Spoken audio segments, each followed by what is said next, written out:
फिरो जोरात जरा आरती.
चैत्र पौर्णिमा ही चैत्र रस्त्यांच्या ज्या भरणारी यात्रा आहेत त्यापैकी सर्वात महत्वाची यात्रा आहे.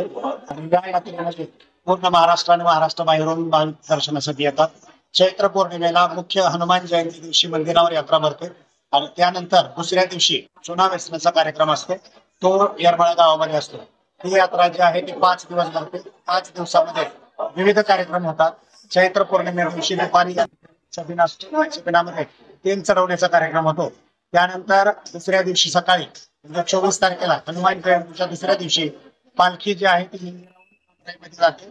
आंबराईमध्ये जात असताना ती चुन्याच्या रानातून जाते आणि चुना वेचण्याचा कार्यक्रम जो आहे तो दुसऱ्या दिवशी होतो. चिलेला चुना जो आहे तो 5व्या दिवशी या ठिकाणी मंदिरावर पालखीसोबत परत आणला जातो. तो चुना भाजला जातो आणि तो भाजलेला चुना जो आहे तो चुना त्या चुन्याचा रंग जो आहे तो मंदिराला दिला जातो. ही पूर्वीपासून चालत आलेली पारंपरिक पद्धती आहे. आई गणेशाच्या दर्शनासाठी महाराष्ट्र आणि महाराष्ट्राच्या बाहेरून अनेक भाविक जे आहेत चैत्र पौर्णिमेला येतात आणि चुना वेचण्यासाठीची जी त्यांची भावना आहे ती अतिशय तीव्र असते आणि त्यामुळे चुना वेचण्याच्या दिवशी प्रचंड प्रमाणामध्ये भाविकांची गर्दी होते. हनुमान जयंती चैत्र यात्रा येरमाळ्याच्या खेळायची सर्वात मोठी यात्रा असते. महाराष्ट्रातल्या एकूण 10 ते 15 लाख भाविक येतात. त्यासाठी देवस्थान ट्रस्ट या ठिकाणी भाविकांच्या सोयीसाठी सज्ज आहे. भरपूर पाण्याची व्यवस्था केलेली आहे. सर्व ठिकाणी रोषणाई केली, लाईट केलेली आहे. भाविकांसाठी या ठिकाणी पिण्याची पाण्याची व्यवस्था तर आहेच, सावलीची व्यवस्था केलेली आहे. सर्वांना व्यवस्थित दर्शन घेता येईल अशी सोय भरपूर असते. बारी काय होतं पण दर्शन पाण्याची दर्शन केलेले आहे आणि भाविकांनी या ठिकाणी देवीच्या दर्शनाचा लाभ घ्यावा. सर्व सुविधा या ठिकाणी उपलब्ध करून दिलेल्या आहेत. येताना मात्र एक आवाहन करतो की हळद हळदीचा मान आपल्याकडे, हळदीची प्रथा आपल्याकडे नाही आहे.